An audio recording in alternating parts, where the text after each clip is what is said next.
Hi everyone, welcome to Neurodiversity, Empowering Learning and Employment. This is a total collaboration between Cognosys and FE News.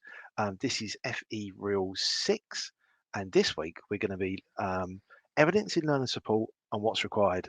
I'm Gavin from FE News. I'm joined by Dr. Louise Karwowski. Lou, I wonder if you could help us with this. What counts as valid evidence for learner support? Yeah, great question. So, of course, when we talk about learning support funding, evidence is a two-step process.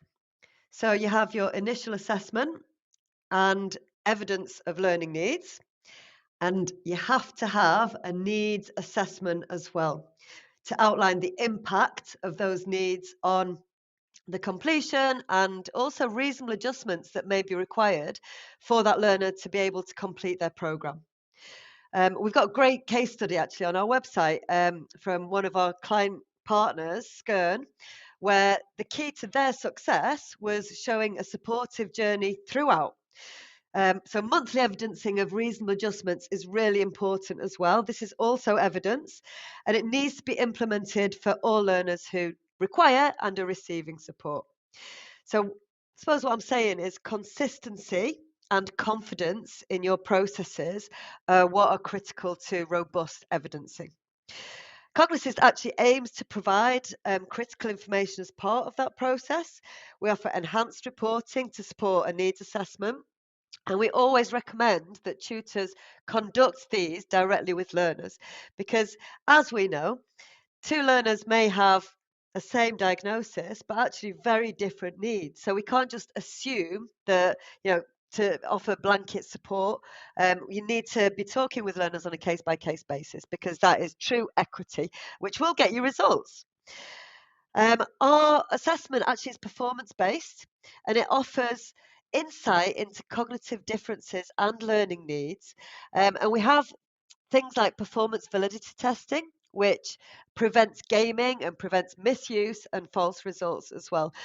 Even if you don't use Cognosys, you need to be using some sort of screener to identify any needs that may be hidden.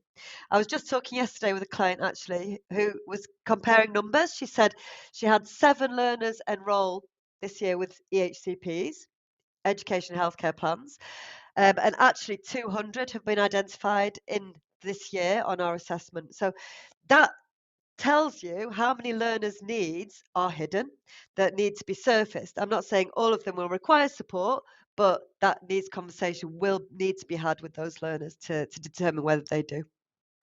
That's really cool. If we was to think of this from an employer perspective on employment, because Mm, last week's reel was around looking at the law and Equalities Act. Week before, we were looking at how do we be inclusive and the benefits of diverse teams.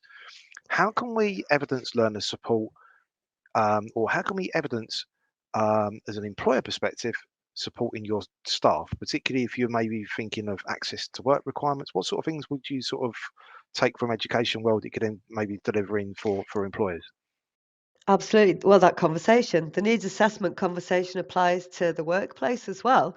It needs to form parts of your recruitment process as well. So, good practice would be, as a matter of course, to ask if reasonable adjustments are required for all candidates as part of that process. And also when somebody starts, don't be afraid to have that conversation with a new employee as to what support they may have had in education that needs to be carried over to the workplace via access to work or via assistive technologies that already exist in your organisation. Yeah, no, that's cool. Thank you so much, Lou. So, thank you for joining us this week for Reel 6. Next week is Reel 7, Cognition and Neurodiversity and the Impacts in Education. So, thanks for joining this week. We will see you next week.